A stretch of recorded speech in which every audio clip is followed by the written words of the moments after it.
Hello, hello, hello. It's your girl, Sean LeRae, and my husband, William Kirby Seals the third.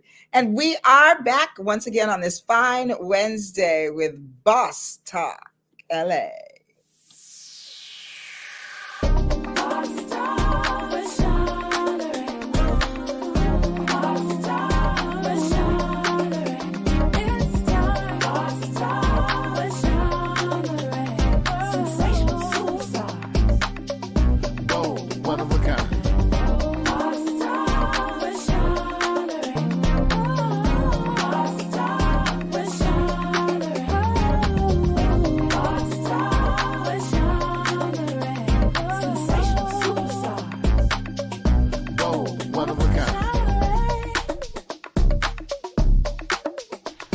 We have a great show lined up for you, so go and tell somebody. Give them the link, tell them to like, comment, subscribe, and definitely share. We are here every Wednesday at Pacific Standard Time, 7 o'clock Mountain Time, 9 o'clock on that East Coast. And tell us where you are tuning in. Sensational superstar.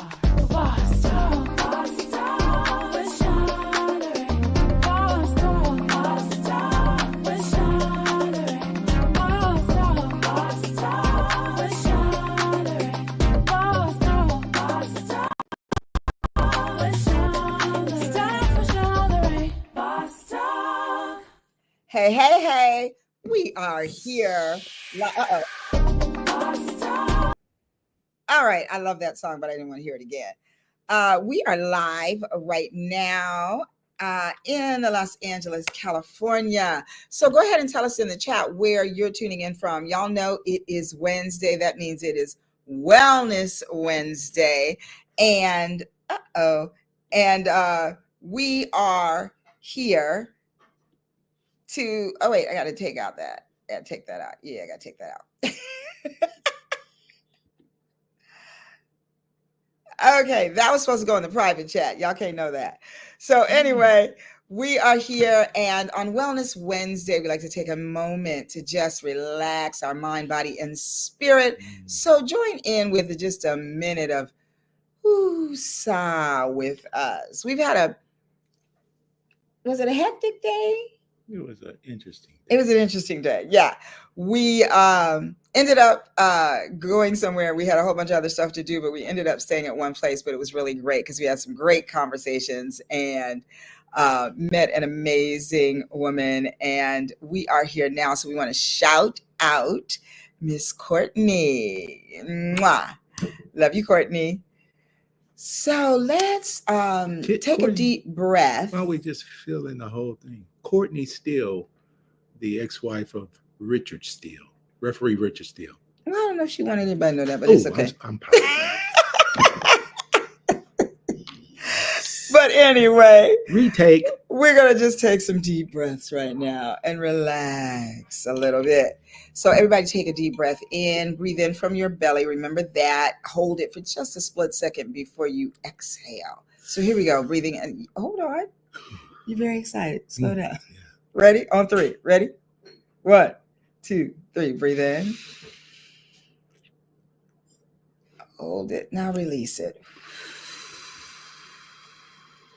This time when you breathe in, let your belly expand like a balloon. So don't raise up like that. Now, let it right here. Now, a lot of you guys have that breathing in and holding it down to an arch. So you know what we're talking about. So let's go. Ready? In. 1, 2, 3. Ready?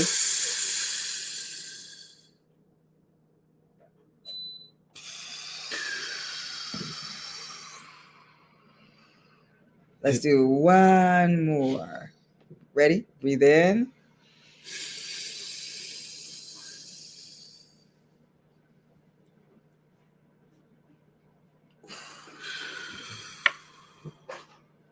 What do you feel? Do you feel anything different? I feel like good ganja. What in the world? Y'all, let me do a little disclosure. I don't know what is going to come out of his mouth at any time. So full on disclaimer right now, today. So anyway, We are here together, and it's a rare occasion that we get to come on. And so we wanted to take advantage of this night to be able to come on and chat with you post wedding day, post pre-wedding. Well, wait, let's go all the way back. Post dating, post engagement, post pre-wedding parties and friend gatherings, and post wedding, post honeymoon, Post office. Pray for me, y'all.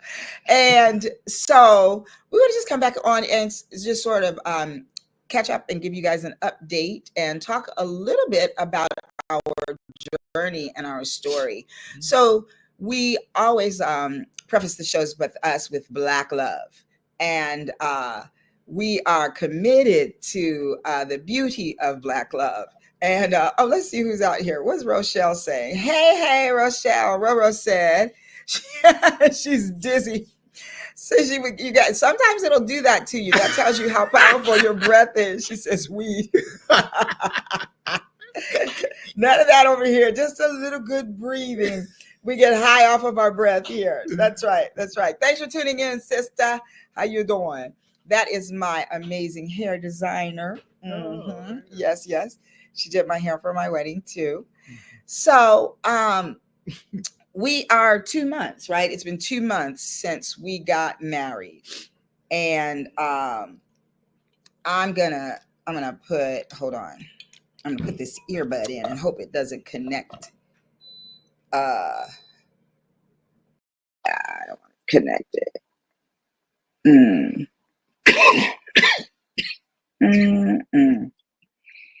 Can y'all hear me? If you can hear me, type it in the chat. Rochelle, can you hear me?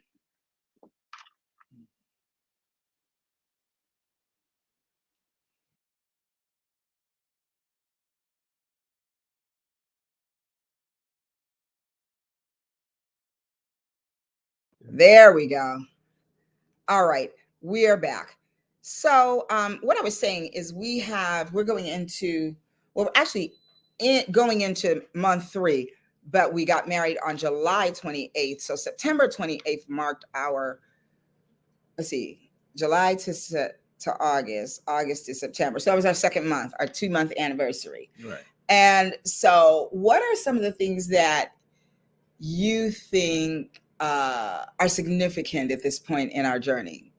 Month 2.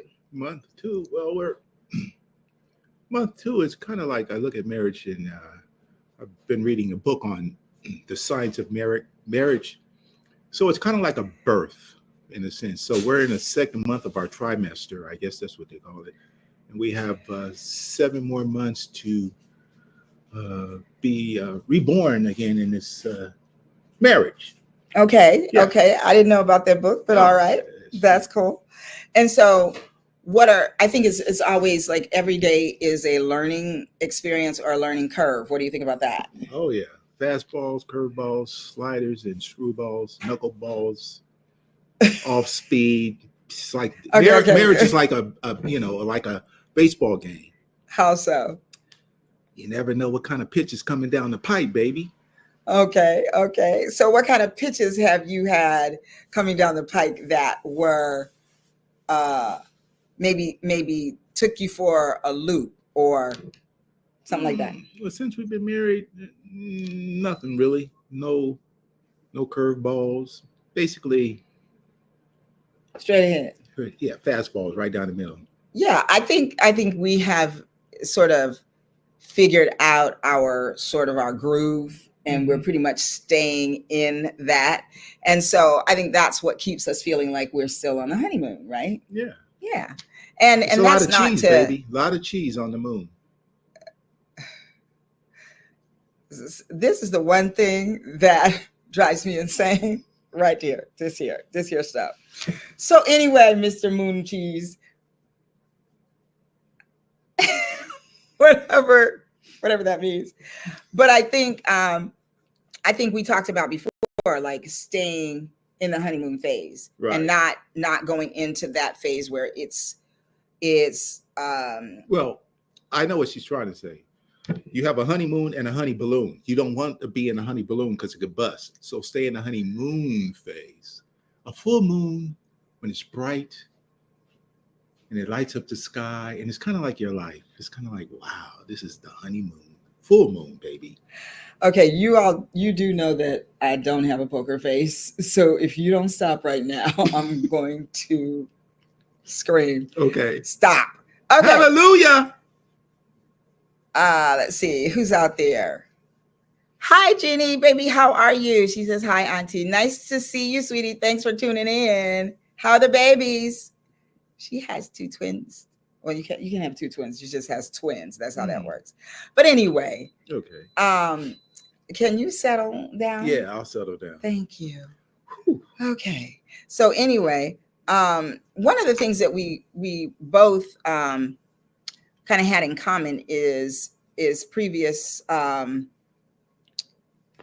being married, and both of us suffering a loss of a spouse. And so I know that I have run into many people who have had that same experience, but who are some people are afraid to get back in the game, in the love game, and even date. And I met some women who are dating, not having great experiences, and some women who are dating and taking it nice and slow.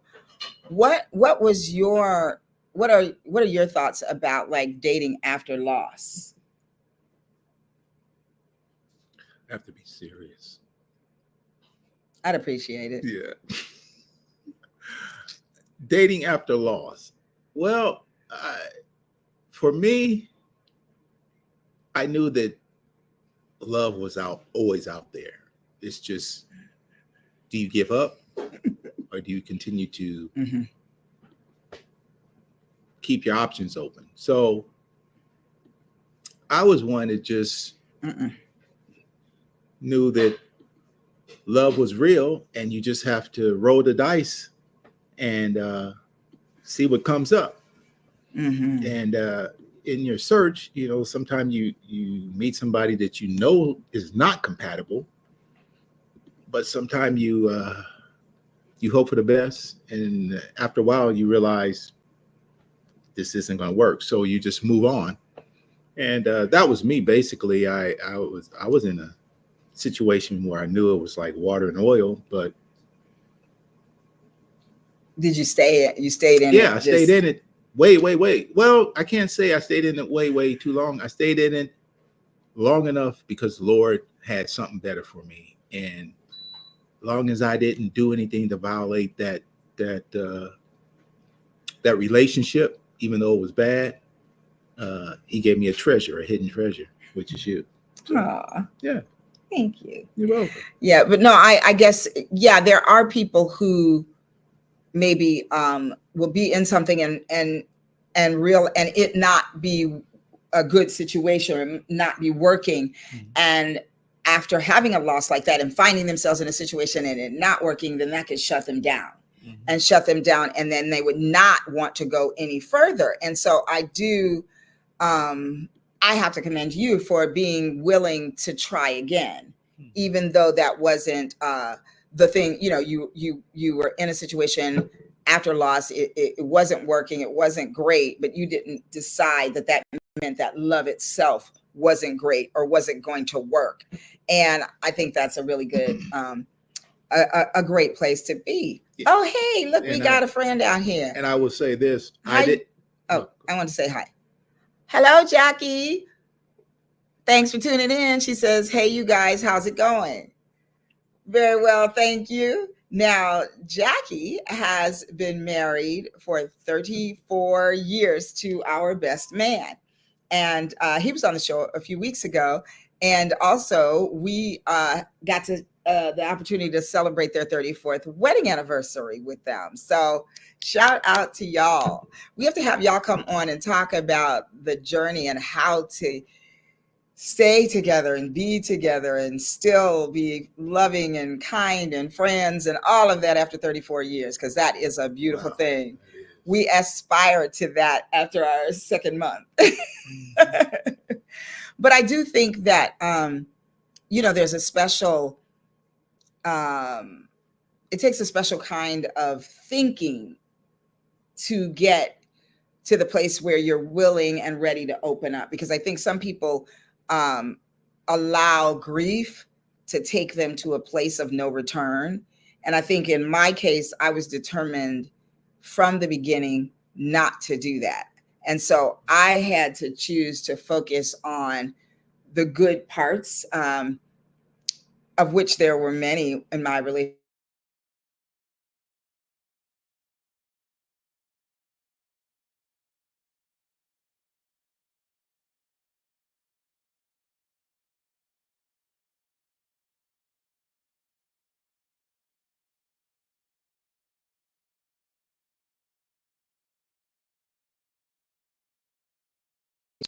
We've been muted all this time. No way. I don't know what happened.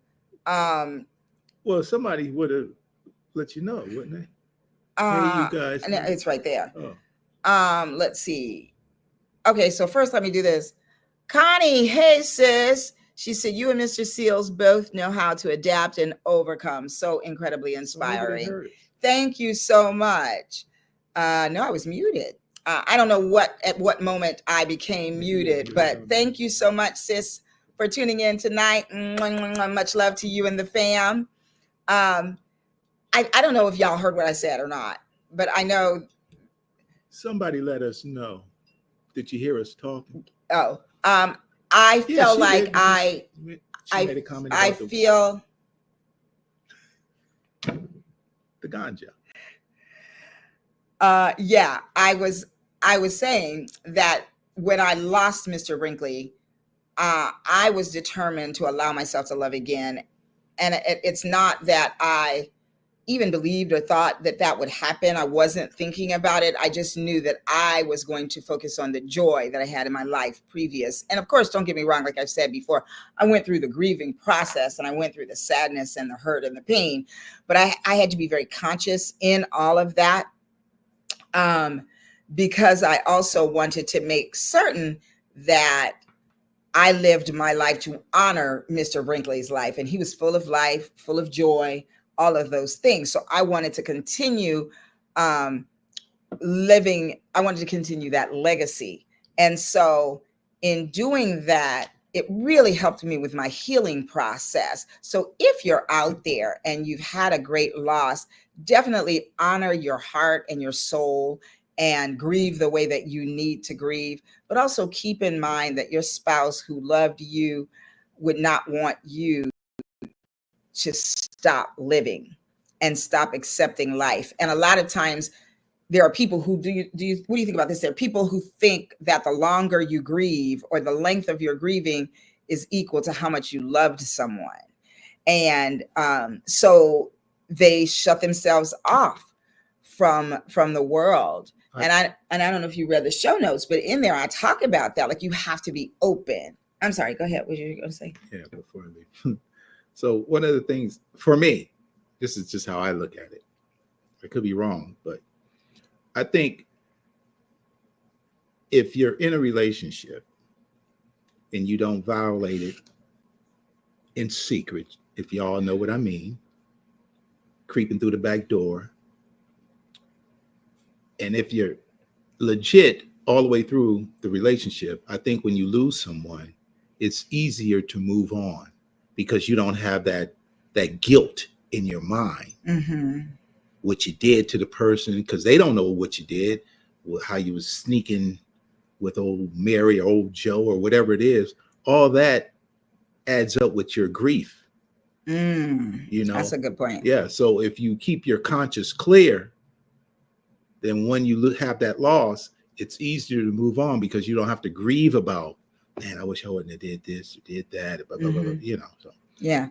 And even just in the way that you treat somebody, not within the relationship, it doesn't even have to be that you stepped out, but how are you showing up in the relationship? Were you open? Were you kind? Were you considerate? Were you thoughtful? Were you engaged? All of those things matter. And so if when you lose somebody, you lose them and you're clear in your heart on how you showed up in that relationship, that does alleviate those feelings of guilt and those feelings that really can crush someone's spirit.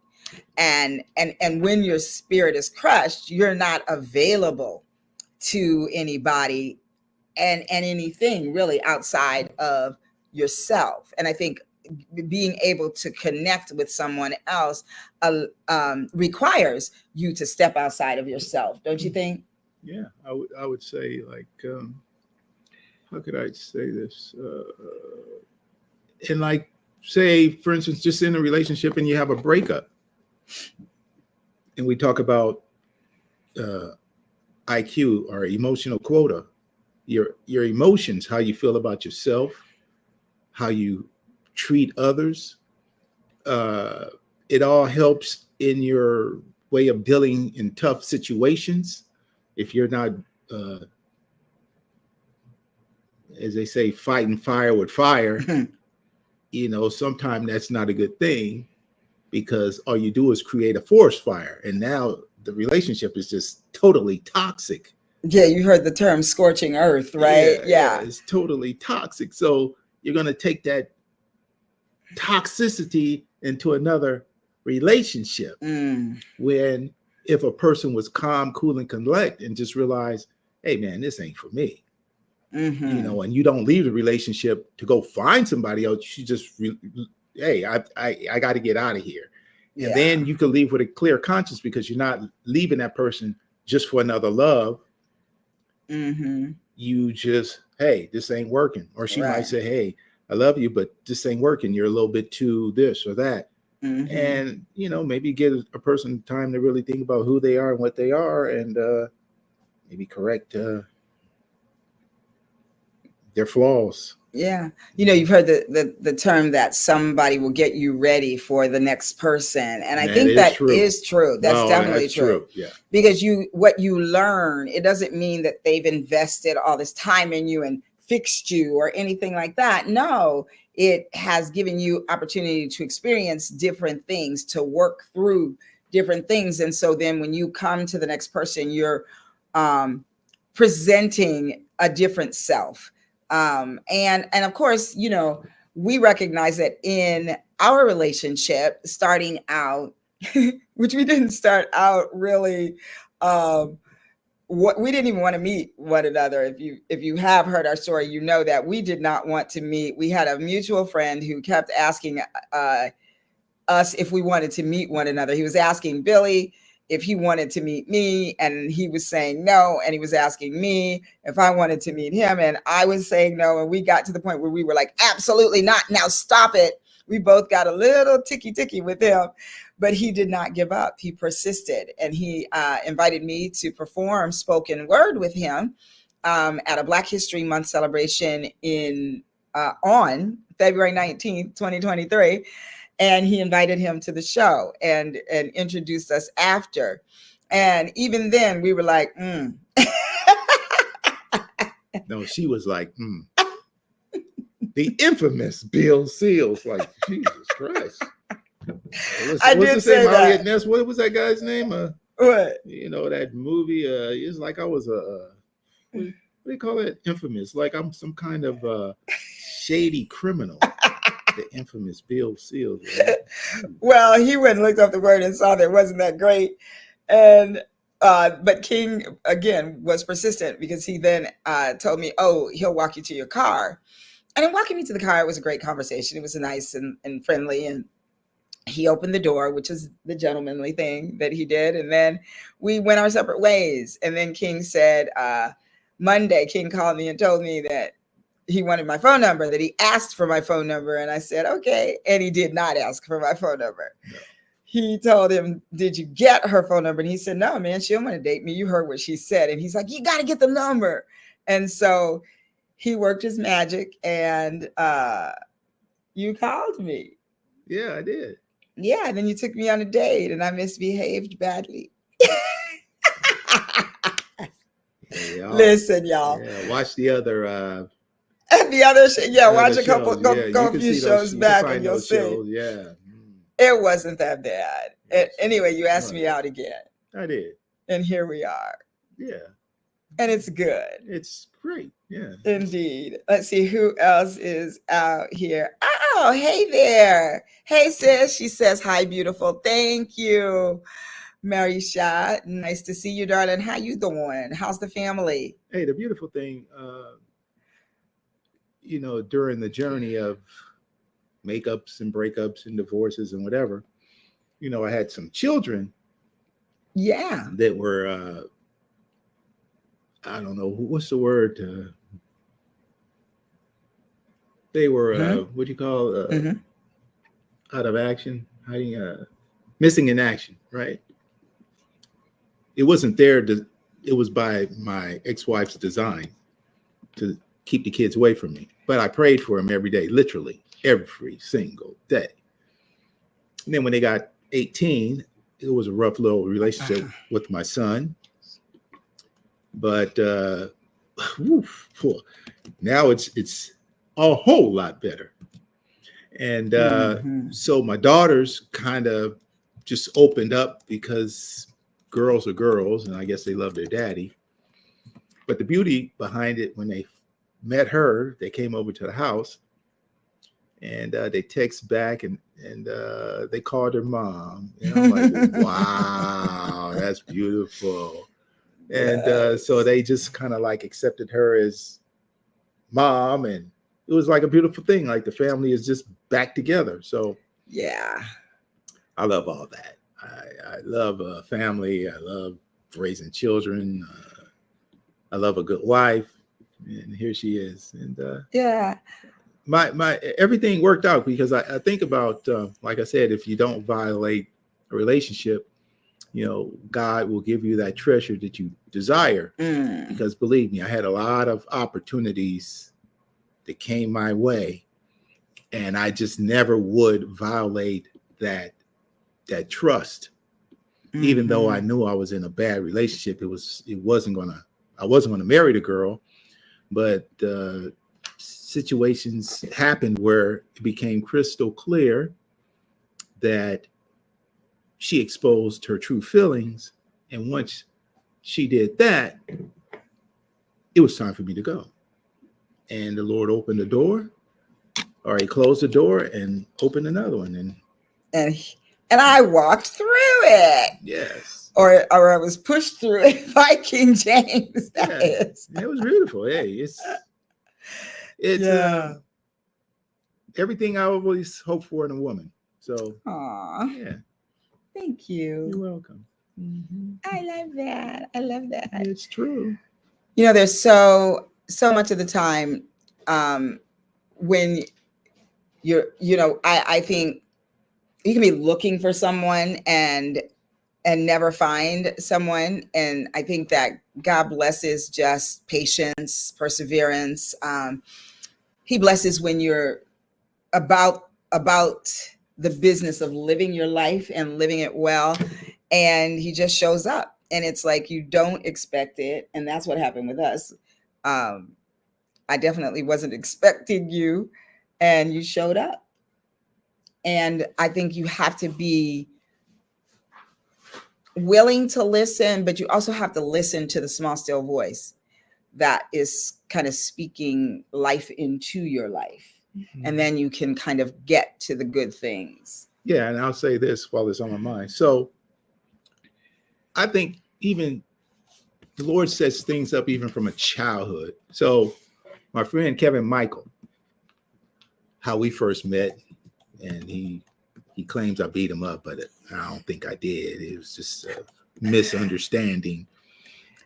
And how's somebody gonna misunderstand? Hey, it was a misunderstanding. He's a new kid on the block. He's from he just reminded, he was from an elite. He didn't grow up in the hood. He spoke different. He talked different. He carried himself different. Even his mother, you could tell the way she carried herself. They were kind of like middle class, upper class. I don't know. Anyway, make a long story short. So she comes into the picture, and Kevin is gifted. He's a good talker. He knows more about women than I did because I didn't date in junior high or high school, and I was basically pretty green when it comes to relationships. So I'm hanging out with Kevin. We're racing slot cars. And he tells me to call her. It's like, what By the way, they weren't little boys anymore. These are adults. Now we're grown men. So racing slot cars. yeah, that's what we do. I love it. So what time was it when I called you? It's about 11 something. 11 something. Right. Okay. So it's 11 o'clock at night. He says, call her. I said, no, man, it's too late. He said, call her, man. But the way he did it, it's like, he can't boss me around. Said it with authority, like, call her, man. Oh, hey, all right, bruh. So I called her and they get on the phone and they're chopping it up. Well, you got on first. Yeah, I got on, but then he got on the phone after me and he acted like he knew you forever. I'm like, dang, is he trying to pick up on my girl? Like, man, what's going on here? But they just had a good conversation, right? And then after he gets off the phone and I get off the phone, he says, oh, you got that, Seals. I said, what? He says, oh, yeah, she likes you. How do you know? He says, believe me. And I just trusted him. You know, I just trusted his intuition. Mm-hmm. And I think about, what if Kevin wasn't in my life? Because I was trying to I just wasn't believing this was going nowhere, because every time I called her, she would fall asleep on the phone. I'm thinking like, man, I am really bored. Let me explain. I go like 90 going north. I go all day, every day. Yeah, you go like 115. Okay, maybe like 115 going north. Okay, so when I get home and I settle in and I relaxed, and then I would call him, I would be very relaxed and I would just fall asleep. And it's not because you were boring. It's just all my friends and family know that I will go to sleep mid-sentence. And everybody knows that about me, and you got to just learn that about me. Yeah. So you're actually now on the inside circle. Yeah. So thank God for Mr. Michael, because he helped us get through this. Because I wouldn't have made that call that late. I wouldn't have got a confirmation from him. Who knows where this would be? You know? Well, that is true. But you know what? I just think we have to stick with it. You know, everything happens the way it's supposed to happen. Right. And Kevin was supposed to pick up that phone that night, or I was supposed to pick up the phone when Kevin called that night. And there's so many of those things that kind of connected in that way. Mm-hmm. Even down to, you know, my friends who were very protective of me in the beginning and were like, what is this? I don't know. Who is this guy? And you know, all of that. And he caught it. He caught a whole lot of stuff in the very beginning, because my friends and family were very, very protective over me. And you know, my cousin was like, well, what's going on? Who is this guy? And everybody was asking, and he was patient. And you know, I remember we went to a party, and that was my friend's birthday party. Shout out to Tiffany and Kelvin and Zelma and Larry. We went to the party, and the guys started talking to him, and they were all hovered and they were chatting it up. And, you know, they were cooking and all kinds of things were going on. And he was talking to the guys. And then a little bit later, Zelma said, so isn't it cute that he thinks he's been vetted? He hasn't been through the girl squad yet. And so the girls took him in the other room and sat him in the middle, sat him in a chair and sat around him. Literally like in a high stool. Chair. It was like he was getting ready to get roasted. And he said, they asked him how we met. And he tells them that we were pen pals. When he was in prison, I started writing to him.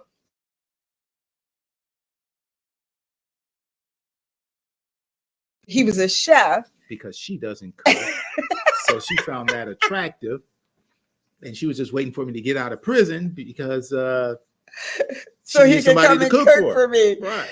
And they were like, what? And then they fell in love with him because they saw what a jokester he was. But for a minute, they were like, well, Sean LeRae is kind of loving and kind.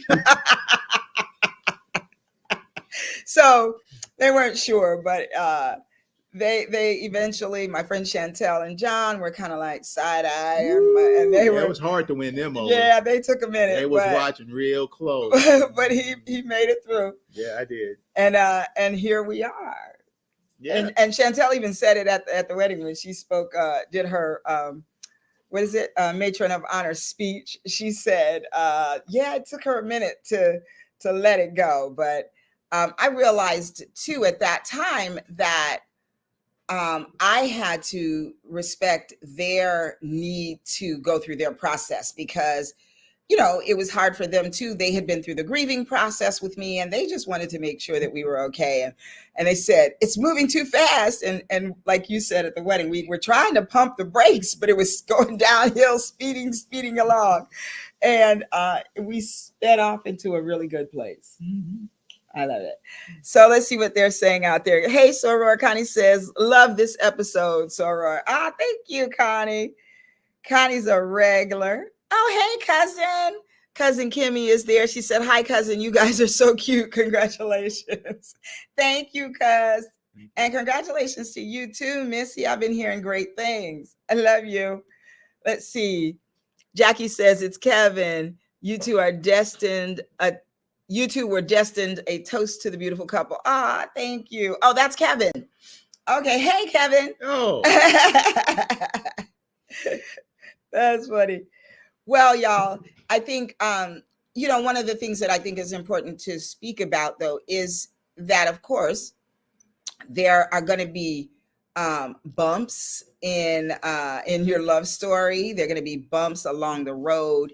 And I think that what I find a lot of times in my practice, because y'all know I'm a licensed marriage family therapist. And so I work with couples and I love my couples work. I really do. Can I say something? Yes. Yeah. So when you have bumps in your marriage, make sure they're not physical bumps. You know what I mean? Absolutely. Yeah. Don't take a hammer upside my head.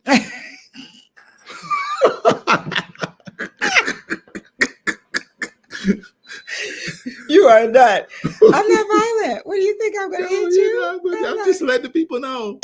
When we're talking about bumps in the road, we ain't talking about like, hey, you got that bump upside your head or something. You are not. No, we're not talking about those kind of bumps. Okay. We're talking about hiccups. Yeah. Yes, hiccups in the journey. But I think as a marriage family therapist, when I am in my practice, one of the things that I see the most is most couples will come in and the main thing that they say that they're having trouble with or that they're working on is communication. And,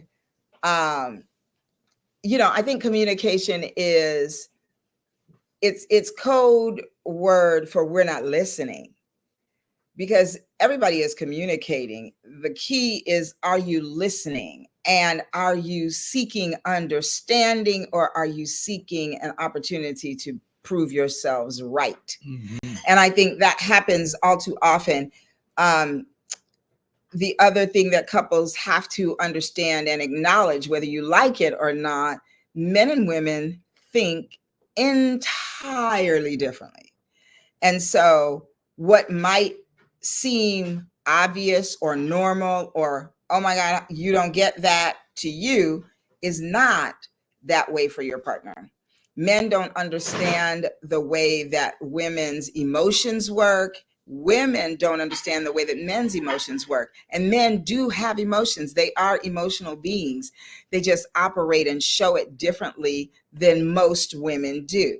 And there are a few, there are definitely instances where the roles are sort of, it seems that the roles may be reversed. And I have couples like that too. And that's all right. It is. It's all right. As long as either way it falls, that you're stopping to take stock of how you're showing up and what you might do to go toward a solution rather than where you go, rather than going to digging your heels in the sand and being right. Right. And I think that that's the thing that often Kevin says, emotional, no way. Right? Yes, Kevin, emotional. But I think when when you look at a situation as seeking understanding, you have to take a step back. You have to take a step back. You have to think. And that's what I learned. Yes, So and you do it well. Yeah, I learned in this relationship, because we got married within like a year or so, knowing one another. So we were strangers. And the way she talked and communicated to me, it took me time to figure out her language. Mm-hmm. And after a while, and that's what I talk about, emotional IQ or emotional intelligence. Sometimes you have to understand that, hey, this, whatever we're going through ain't worth it. So you just kind of like back down or what's the word? Relinquish the conversation. Relinquish power and deal with it another time. Because sometimes you just have to learn how one another is communicating. And what she's saying, I don't hear properly. So after a while, you start to like, okay, now I see what she's saying. And that was an instance we had with when I just finally let you talk about. Right. Yeah. Right. I just let her, because I used to always cut her off because it just, yeah, Kevin, it got me too emotional. And I would never let her finish. And then she would get frustrated. And so she wouldn't talk and like good. And then, you know, after a while we make up, but we never talked about the situation until one time I just let her talk and finish. And I said, oh, okay. And now we can talk about that. And, oh, we talked about it today. And now I hate that I have another. You have a whole nother what, darling? What is it, huh? I don't want to talk about it. He has another understanding about what I'm talking about and where I'm coming from when I say what I say.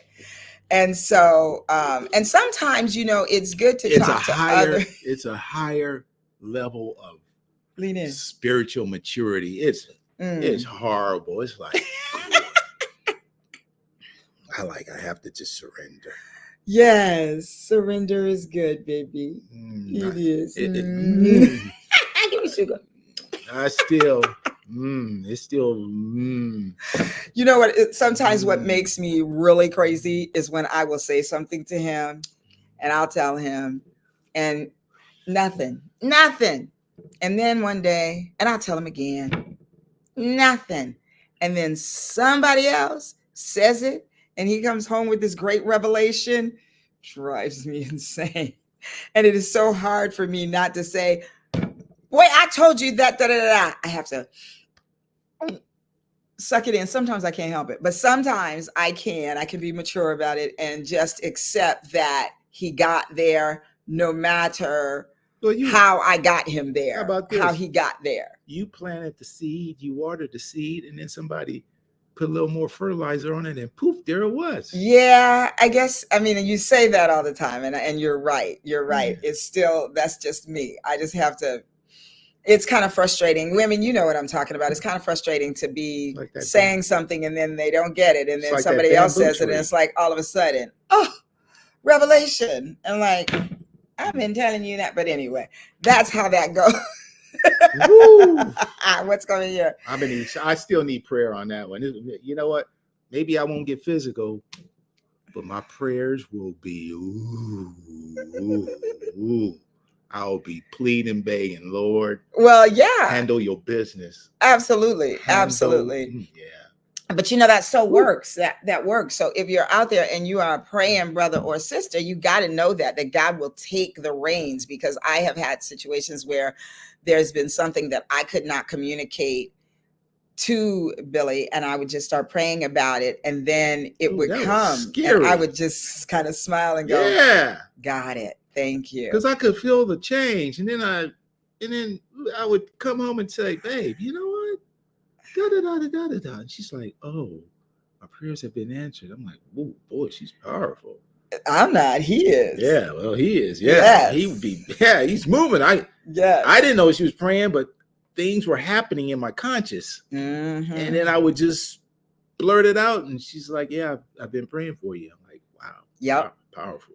Absolutely. Kevin says Billy's patience is so solid. He's so necessary. With that being said, He married a therapist. This is great for the long haul. Absolutely, Kevin. It truly is. It truly is. He says, you both are stoic individuals. Thank you. Love that. Thank you. Thank you. And then he says, he heard you. He was just processing. Then everything was confirmed. Okay. Okay. I'll take that. I like that. Absolutely. And that is something that he said. He said, doesn't that just give you confirmation? I'm like, well, all right. Okay. If you say so. But I think that, we are very happy and we are very much on the journey of still learning one another. Like you said, we got married after knowing each other a year and a few months, 6 months. I think it was 6 months because we met in February. We got married in July. Okay. Yeah. So a year and 6 months.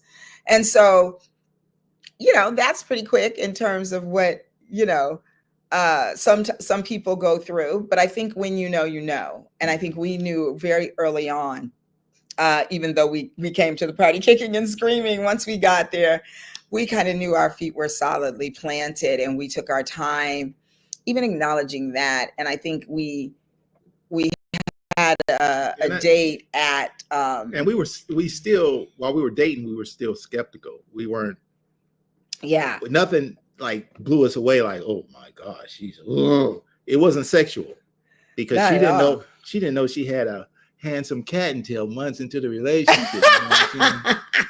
Then she was afraid to open her eyes, like, oh yeah, what is this? You are too funny. It's the truth, ain't it? The truth. Tell him, baby. I told him, I said, I didn't even know you were handsome for many, many months.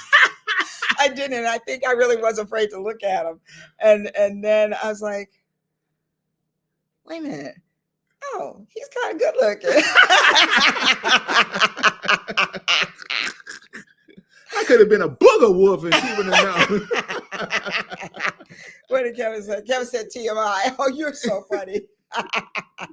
But I didn't. I think that was my protection for myself. I think I just I don't think I guess I didn't want to see. And then one day I looked at him and I was like, okay, I'll take it.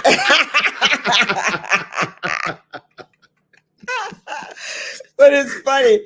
And I think I love that because I think it means that it was founded on some solid things that had nothing to do with any of those, important things, but not necessarily foundational things. And so I think that we came together in a solid way. Yeah. We talked about that. I love that. Yeah. One of the things that I think is, if I had to say, what is our secret sauce? What would you say? Honestly, I just think it's I know what you're gonna say. Yeah, it's emotional intelligence. Yeah, it really is. I knew he was gonna say that. It is. It's because it's like, I don't know what to tell you. It's emotional intelligence. Know when to walk away from conflict. Know how to avoid crushing somebody's feeling. Yeah. You might make mistakes along the way, but then you like, hey, he doesn't like that, or she doesn't like this or that. And you just stop. And certain things you just don't do. And I just believe that there's a spiritual world that we can't see, that if we keep things intact, that spiritual bond stays intact. So that's just me. That's how I roll. I think that's beautiful. Yeah. I think one of the things that we do and do well is laughing. We keep each other laughing. Laughter is, I think, our special medicine that, because we really enjoy just having fun together, and we laugh a lot. We laugh a lot. And I think that's important. Laughter is a healing medicine, y'all. So just keep that in mind in your relationships. And you can't laugh and be mad at the same time. I have tried it. It does not work. I know. I used to get her upset and then make her laugh. She used to hate that, but then she started laughing. Yeah, but it brings it down 1,000, and that doesn't even mean that there isn't something later that we need to talk about, you know, or settle, if you will.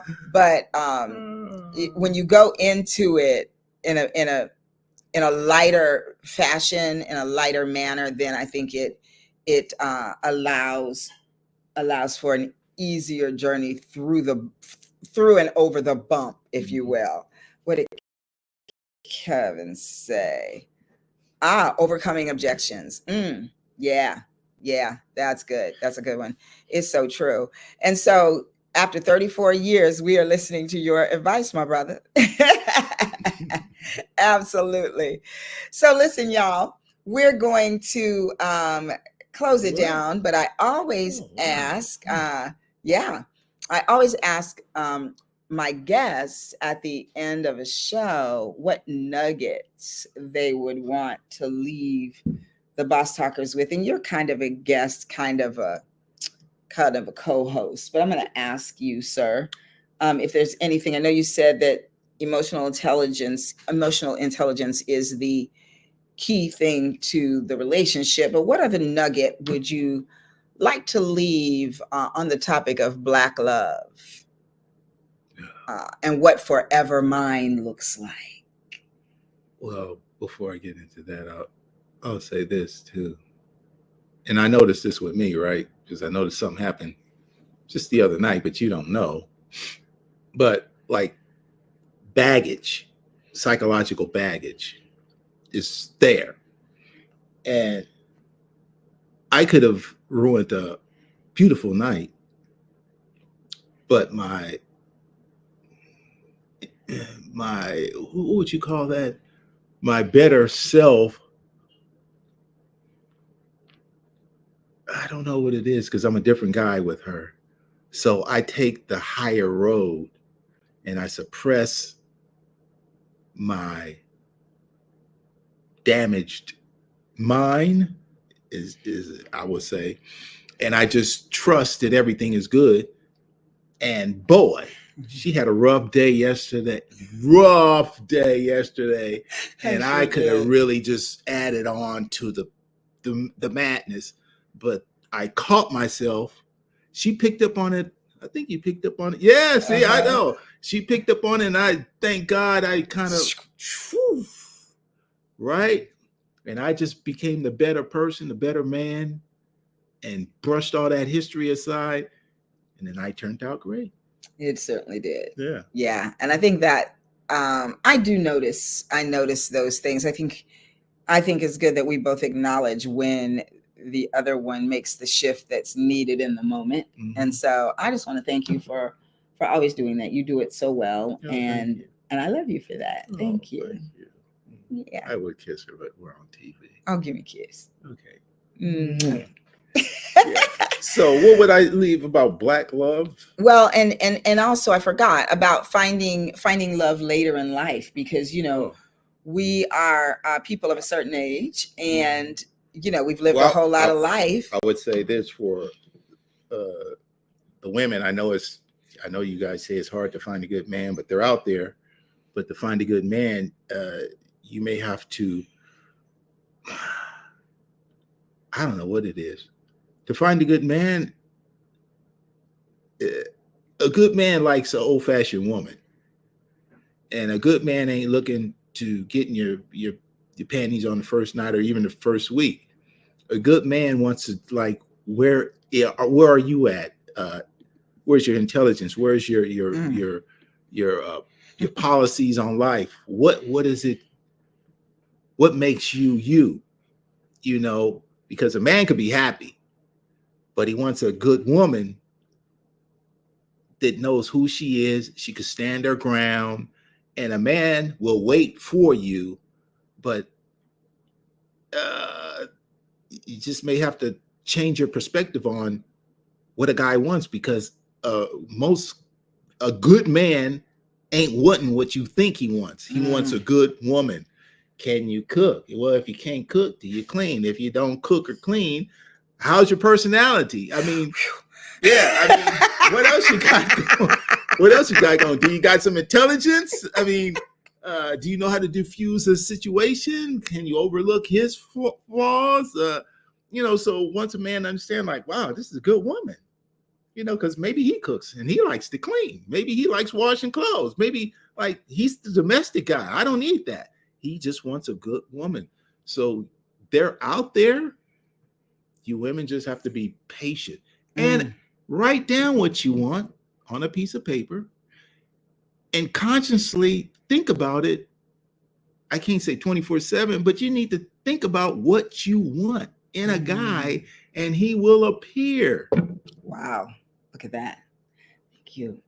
Yeah, I just want to say that that first part about cooking and cleaning, y'all, I just happen to be very, very fortunate because he did get to one of my good qualities.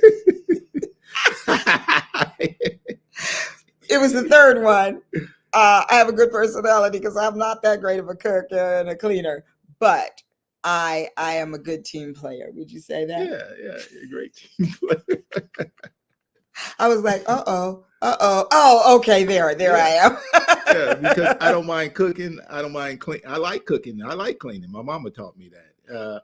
I like washing clothes. I mean, almost everybody I dated or whatever always had me ironing their clothes because, man, you iron better than me. Yeah, you irons really well. My mama taught me how to iron. My mama taught me how to clean. My mama. They couldn't catch me. I was running. So she was the mechanic. I was the mechanic. That's right. The tomboy. That's right. Well, darling, we are reaching the end of our show tonight. Okay, but I want to thank you so much. It's been such a pleasure to have you on as my guest this evening. Oh, you're quite my welcome. Co-host. He's my co-host, y'all. I am the host of the co-host. Yeah. So listen, y'all, thank you for tuning in. And I hope that something that we said, I hope that something that we said tonight will resonate with you. If you're in a relationship, know that if you're in a relationship and it feels a little rocky or something like that, know that there's hope for that, and hope that some of our nuggets will resonate with you and you can help yourself into the place that you really want to be. And if indeed you're having trouble anyway, then I can help you out. If you need coaching, you can find me at livinglovedcoaching.com. If you need therapy, that's marriage, family.